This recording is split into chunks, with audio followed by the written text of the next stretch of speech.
శ్రీమాత్రే నమ. జయ గురు దత్తాత్రేయ నమ. ఈ వీడియోలో మనం మార్చి 30వ తారీఖు నుంచి మే 18వ తారీఖు మధ్యలో శని మరియు రాహులు కలిసి ఒకే రాశిలో సంచరించడం జరుగుతూ ఉంటుంది. దీని ప్రభావం మీద వివిధ రాశుల వారికి ఏ విధమైన ప్రభావం ఉంటుంది, అసలు ఈ రాహు శని కలయడం వలన మరి సహజంగా ఏమి జరుగుతుంది అన్న విషయాన్ని ఈ వీడియోలో పరిశీలించే ప్రయత్నం చేద్దాం. రాహు గత కొంతకాలంగా మీనరాశిలో సంచరిస్తూ మే 18వ తారీఖు వరకు మీనరాశిలోనే సంచరించడం జరుగుతూ ఉంటుంది. రాబోయే మార్చి 30వ తారీఖు నుంచి మే 18 మధ్యలో ఈ రెండు గ్రహాలు కలిసి మీనరాశిలో ఉండగా మిగతా రాశుల వారికి ఎటువంటి ఫలితాలు ఇవ్వబోతున్నాయి అన్న విషయాన్ని తెలుసుకుంటూ చివరిగా మరి దీనికి పరిహారం ఏమైనా ఉంటుందా, ఏ విధమైన రెమెడీ చేసుకుంటే మనకి ఈ రెండు గ్రహాలు యోగిస్తాయి అన్న విషయాన్ని తెలుసుకొని పరిశీలిద్దాం. ఈ వీడియోలో మనం కుంభరాశి వారికి ధనస్థానంలో ఏర్పడినటువంటి శని రాహుల కలయిక ఒక విధమైనటువంటి విపరీత రాజయోగాన్ని ఏర్పడడం జరిగింది. అంటే ధనస్థానం, కుటుంబ స్థానం, వాక్ స్థానం ఇవన్నీ కూడా ఈ కుంభరాశి వారికి రెండవ స్థానం అన్నది చాలా ఇంపార్టెంట్. ఎవరికన్నా ధనం సంపాదించాలన్నా, ఆ ధనాన్ని దాచుకోవాలన్నా, ఏదన్నా కొంత సంపాదన మిగలాలన్నా కూడా రెండో స్థానం అనుకూలంగా ఉండాలి. అటువంటి మన కుంభరాశి వారికి ధనస్థానానికి అలాగే లాభస్థానానికి గురువు జూపిటరే అధిపతి అవుతుంటాడు. అందుకని వీళ్ళకి వస్తే ఒకేసారి విపరీతమైనటువంటి ధనయోగం ఏర్పడి ధన సంపాదన జరుగుతూ ఉంటుంది. ఇబ్బంది వస్తే అన్ని సోర్సు ఇన్కమ్ ఆగిపోయి చాలా ఇబ్బంది పడవలసి ఉంటుంది. అందరికీ ధనాధిపతి ఒకడు, లాభాధిపతి ఒకడు ఉంటే కేవలం వీళ్ళకి గురువు అక్కడే ఉంటాడు.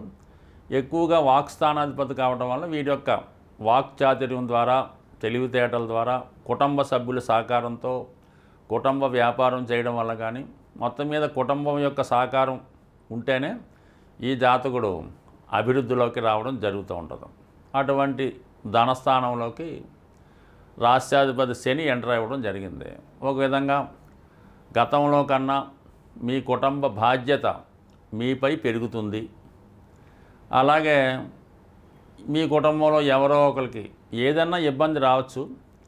ఆ ఇబ్బంది కారణంగా వాళ్ళు మీకు బర్డెన్గా మీ కుటుంబంలో చేరవలసి ఉంటుంది. అంటే ఏదన్నా కొన్ని సందర్భాల్లో ఏదో దూరంగా ఉన్న వాళ్ళు ఉద్యోగం పోగొట్టుకొని మీ ఇంటికి రావడం కానీ, గతంలో మీ కుటుంబంలో ఒకరి వివాహం జరిగి ఆ వివాహం ఫెయిల్ అవ్వడం వల్ల వాళ్ళంతా మీ కుటుంబంలో చేరడం కానీ, కుటుంబ బాధ్యత పెరుగుతుంది. తప్పనిసరిగా కొన్ని బాధ్యతలు మొయ్యవలసి ఉంటుంది, ఇష్టం ఉన్నా లేకపోయినా. దీనివల్ల కామన్గా ఈ కుటుంబ సభ్యుల మధ్య ఏకాభిప్రాయం లేకపోవడం, అలాగే కొంత అసహనానికి గురవడం జరుగుతూ ఉంటుంది. ఈ సందర్భంలో మీరు ధన సంపాదన కొరకు ఈ కుటుంబ భారం మొయ్యవలసి కారణాన కుటుంబాన్ని విడిచి వేరే ప్రాంతంలో ఉద్యోగానికి వెళ్ళవలసి ఉంటుంది. అక్కడ ఖర్చు అక్కడ సంపాదించి మిమ్మల్ని మీరు బతుకుతూ వీళ్ళకి కొంత ధనాన్ని పంపడం వల్ల కొంతవరకు హ్యాపీగా ఉండే అవకాశం ఉంది. అయితే ఇంతటితో ఈ సీన్ పూర్తి అవ్వలేదు. ఈ రాహు అన్నవాడు ఈ మీనరాశిలో ఆల్రెడీ ఉంటూ మరి ఇంకా కొద్ది రోజుల పాటు, అంటే మనకి ఇంకో 50 రోజుల పాటు మే 18 దాకా ఈ ధనస్థానంలో, కుటుంబ స్థానంలో ఉండడం వల్ల కుటుంబంలో ఎవరో ఒకరు ఏదైనా వ్యసనానికి లోనవడం కానీ, అలాగే మీకు ఇష్టం లేకుండా మీ కుటుంబానికి తలవంపు తెచ్చే విధంగా, గౌరవానికి హాని కలిగించే విధంగా ఏదో ఒక వ్యసనానికి లోనవడం కానీ, ఏదో ఒక రిలేషన్ పెట్టుకోవడం వల్ల, ఏదో ఒక ఇంటర్ క్యాస్ట్ ఇలాంటిది ఏదన్నా ప్రేమ వ్యవహారం చేసుకోవడం వల్ల ఇవన్నీ కూడా మీకు చాలా అసహనాన్ని కలిగిస్తుంటాయి. కుటుంబం యొక్క గుడ్ విల్కి దెబ్బతినే విధంగా, వాళ్ళ యొక్క పవిత్రతకి ఇబ్బంది కలిగే విధంగా కొన్ని అనుకోని అనూహ్య సంఘటనలు జరిగే అవకాశం ఉంది. అయితే ఈ కుటుంబం మొత్తానికి ఏదైనా దిష్టి తగిలిందా, ఏదైనా ప్రయోగం జరిగిందా, అసలు ఎందుకు ఇలా జరుగుతుంది అన్నటువంటి భ్రాంతులు, భయాలు కూడా కలిగే అవకాశం ఉంటుంది. ఈ విషయంలో కొంత జాగ్రత్త పడవలసి ఉంటుంది. అయితే ధన విషయంలో అనూహ్యంగా అక్రమ సంపాదన పెరుగుతుంది. ఇప్పటిదాకా మీ కుటుంబానికి ఉన్నటువంటి ఏదో ఆస్తో ఏదో ఒక ఐటము విపరీతంగా రేటు పెరగడం వల్ల అనూహ్యంగా ఎక్కువ ధనం రావచ్చు. విదేశంలో ఉన్నవాళ్ళు ఏదో ఒక ఆత్మీయత అభిమానంతో మీ కుటుంబంలో ఉన్నవారి ప్రేమ మీద ఎక్కువ ధనాన్ని వారు మీకు డొనేషన్గానో పంపవచ్చు.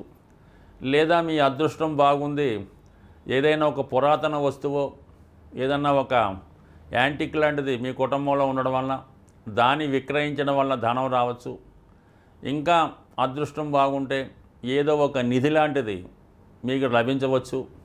ఇదంటే మీరు ఏదన్నా ఒక స్క్రిప్టో, ఒక కథో, ఒక మాటలో రాసి ఉంటే, మీ దగ్గర ఏమన్నా సినిమా రైట్స్ ఉంటే ఆ రైట్స్ మీరు ఊహించిన దానికన్నా ఎక్కువ రేటుకి కొనుక్కొని ఆ విధంగానే డబ్బు రావచ్చు. అయితే ఏదో ఒక అనైతిక మార్గం ద్వారా ఇతరులకు ఈర్ష్య పుట్టే విధంగా, అంటే మీకు ఏదో ధనం వస్తుంది, బయట వాడు అనుకుంటారు వీళ్ళకి ఏదో బంగారం దొరికింది, ఏదో నిధి దొరికింది అనుకుంటారు. కానీ వాస్తవానికి అలాంటివి ఏమి ఉండవు. ఏదో దొరికితే ఎవరికోటి దొరికితే దొరకవచ్చు, కానీ ఇప్పుడు అటువంటి దొరికే అవకాశం లేదు. బట్ ఏదైనా ఒక విలువైనది మీకు లభిస్తుంది, దానివల్ల అనేక సంపదన మీకు లభిస్తుంది. బయటవారు ఇష్టపడినట్టుగా ఉంటుంది, మీరు మాత్రం ఏదో విధమైన కష్టానికి స్ట్రగుల్కి పడుతూ ఉంటారు. బట్ ఏదైనా కుటుంబ విషయాల్లో జాగ్రత్త తీసుకోవాలి, కుటుంబ గౌరవాన్ని కాపాడే విధంగా ఉండవలసి ఉంటుంది. ఏదన్నా ఎవరైనా అనాచితంగా ఫ్రీగా ఉచితంగా ఇస్తారంటే అది దాని వెనకాల ఏదో ఒక కుట్ర అయితే ఉంటుంది తప్ప ఊరకనే ఎవరు ఎందుకు ఇస్తారు అది కూడా ఆలోచించి మీ కుటుంబ సభ్యులు కూడా కౌన్సిలింగ్ ఇచ్చి వాళ్ళని కూడా కొంచెం జాగ్రత్తగా ఉంటూ ఎటువంటి వివిధ మార్గాల ద్వారా ప్రలోభాలకు లొంగకుండా ఉంటే సర్వదా కొంతకాలం పాటు మీ కుటుంబం యొక్క గుట్టు, అలాగే వ్యక్తిగత ప్రతిష్ట మీరు మనశ్శాంతి పొందే విధంగా ఉంటుంది. ఈ శని రాహుగ్రహాల కలయిక కొంతమందికి మంచిగాను, కొంతమందికి చెడుగాను, చెడుని కూడా మంచిగా మార్చుకునే విధంగా కూడా ఈ రాహు సహకరిస్తూ ఉంటాడు. అయితే ఈ శని రాహులకి పరిహారం ద్వారా వారిని పాజిటివ్గా మార్చుకోవడానికి సులభమైనటువంటి మార్గాన్ని మనకి ఈ శాస్త్రాన్ని అందించినటువంటి పెద్దలు ఒక హింట్ ద్వారా చెప్పడం జరిగింది. అసలు జ్యోతిష్ శాస్త్రం అంతా కూడా రహస్యమైనది. అది వారిలో ఉన్నటువంటి సూక్ష్మాన్ని గ్రహించడమే జ్యోతిష శాస్త్రవేత్తలుగా వారి యొక్క నిజమైనటువంటి కృషిగా మనం చెప్పచ్చు. రాహువు అంటే కేవలం తల భాగమే కాబట్టి అధికమైనటువంటి ఆశల్ని కలిగి ఉండడం జరుగుతూ ఉంటుంది. శని భగవానుడు ఏంటంటే ఒక క్రమశిక్షణతో కూడుకున్నటువంటి గ్రహం, బాగా డిసిప్లిన్గా ఉంటూ నేర్చుకునే గ్రహం కాబట్టి ముఖ్యంగా ఈ శని రాహులకి ఈ మనం పురాణాలు పరిశీలించినప్పుడు ఎక్కువగా ఆంజనేయ స్వామిని కనెక్ట్ చేయడం జరుగుతూ ఉంటుంది. అంటే ఎవరికి ఎప్పుడు ఏ ఆపద వచ్చినా కూడా ఆంజనేయ స్వామి వచ్చి దాన్ని రక్షించి మళ్ళా ఆయన అక్కడితో ఆయన పోర్షన్ కంప్లీట్ అవ్వడం జరుగుతూ ఉంటుంది. సో ఈ సమయంలో మీరు ఈ హనుమాన్ని ఆరాధించడం వల్ల, అంటే హనుమాన్కి అందుకనే చాలా భారీ విగ్రహాలు పెడుతూ ఉంటారు. 40 అడుగులు 100 అడుగులు కూడా పెడుతూ ఉంటారు భారీగా.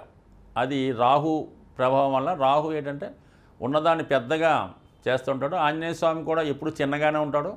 అవసరమైతే విశ్వరూపంగా పెద్దగా తన యొక్క ఒక విధంగా వాయునందనుడు.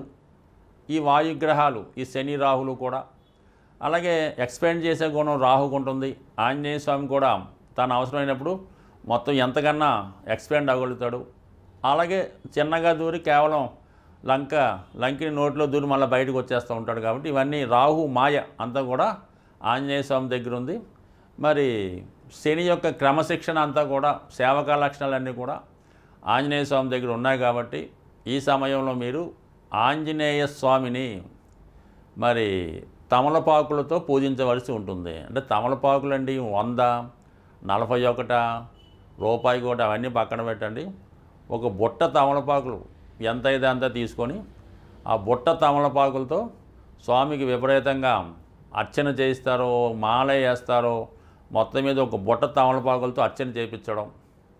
మరి రాహుకి మినువులు కారణం కాబట్టి వడమాల అంటే మినువులతో చేసినటువంటి వడమాల ఒకటి తయారు చేసి, అంటే మామూలుగా ఒక 108 కాకుండా ఒక 1008 వచ్చేలాగా విశేషంగా వడమాల తయారు చేయించి స్వామికి అలంకరించి ఇవన్నీ కూడా గుడిలో పంచిపెట్టడం వల్ల నిరంతరం హనుమాన్ పూజ చేసుకోవడం, హరినామ స్మరణ చేసుకోవడం, ఇవన్నిటితో పాటుగా ఆ జగజ్జనని అమ్మవారు అంటే దశమహావిద్యలు వాటి జోలికి ఏమీ వెళ్లకుండా కేవలం కనకదుర్గ అమ్మవారు అంటే ఎవరినైతే రాక్షస సంహారం జరిగిందో ఈ చండీ హోమంలో ఈ అమ్మవారి యొక్క విశేషంగా చెప్పడం జరుగుతుంటుంది. ఇంకా విపరీతమైన ఇబ్బందుల్లో ఉన్నవాళ్ళు ఈ చండీ హోమం పాల్గొనడం వల్ల, చేయించడం వల్ల, శ్రద్ధగా ఆ చండీ హోమాన్ని వీక్షించడం వల్ల ఏదైనా ఒక పుణ్యక్షేత్రంలో జరిగినటువంటి చండీ హోమానికి ఎక్కువ విలువ ఉంటుంది. అలాగే ఏదైనా ఒక పవిత్ర దేవాలయంలోనో ఒక గోశాలలోనో చేస్తున్న దానికి ఎక్కువ విలువ ఉంటుంది. మరి కొంతమంది అవకాశం ఉన్నవాళ్ళు దాన్ని భరించగలిగే శక్తి ఉన్నవాళ్ళు అంటే పూర్తిగా ఉంటేనే మీరు ఈ చండీ హోమాన్ని మీ యొక్క గృహంలో చేయించుకునే ప్రయత్నం చేయండి. దానికి తగు విధంగా అంటే చండీ హోమం మీ ఇంట్లో చేస్తున్నారంటే అదేదో తూతు మంత్రం అని మాత్రం మీరు అనుకోవద్దు. సమస్త దేవతలు మీ గృహాన్ని విచ్చేయడం జరుగుతూ ఉంటుంది. మరి ఆ వచ్చినటువంటి దేవతలకి మరి ఆ హోమంలో అన్నీ సరిగ్గా సమర్పించవలసి ఉంటుంది. చేస్తున్నటువంటి హోమాన్ని చేసినటువంటి అధికారులు కూడా కరెక్ట్గా దాన్ని నిర్వహించవలసి ఉంటుంది. కాబట్టి బాగా సౌకర్యాలు ఉంటూ పెద్దగా మనం చేయించగలం అంటేనే చేయించుకోండి. లేని పక్షంలో ఏదైనా దేవాలయంలో చేస్తుంటే అందులో మీరు పార్టిసిపేట్ చేసుకోండి. ఈ విధంగా చేసుకొని ఎక్కువ సమస్యలు ఉన్నవారు మామూలుగా నిరంతరం ఆంజనేయ స్వామిని పూజించుకుంటూ అప్పుడప్పుడు తమలపాకులతోనూ వడమాలతో పూజ చేయించుకుంటూ చక్కగా మీరు ఈ రాబోయే ఈ 50 రోజుల్లో ఏదో ఒక రోజు చేసుకొని చాలు. అవకాశం ఉన్నవాళ్ళు కంపల్సరీగా ఆ ఫలితం మీకు నిరంతరం అంటే రాహువు అనుగ్రహం ఇచ్చాడంటే చాలా సూక్ష్మంగా చాలా తొందరగా ఎక్కడికో తీసుకెళ్ళడం జరుగుతూ ఉంటుంది. అదే ఆగ్రహించాడు కోపగించాడంటే మనిషికి చాలా చెడ్డ పేరు వస్తుంది. పూర్వకాలంలో ఉన్నటువంటి భయంకరమైన వ్యాధులకు కూడా రాహువే కారణమవుతుంటాడు. అలాగే అవమానం ద్వారా ఏదైనా జైలు శిక్ష అనుభవించడానికి కూడా ఈ రాహువే కారణమవుతుంటాడు. కాబట్టి మరి ఏదైనా ఈ అమ్మవారిని ప్రసన్నం చేసుకోవడం, ఆంజనేయ స్వామి వారిని పూజించుకోవడం, ఈ రెండు చేసే ముందు విఘ్నేశ్వరుని ప్రార్థించుకోవడం ద్వారా కేతుగ్రహ అనుగ్రహం కూడా మీకు రావడం వల్ల సంపూర్ణంగా మరి ఈ బలాన్ని అంటే ఈ రాహుకేతువుల యొక్క శక్తిని మీరు పాజిటివ్గా ఉపయోగించుకుంటారని ఆశిస్తూ స్వస్తి.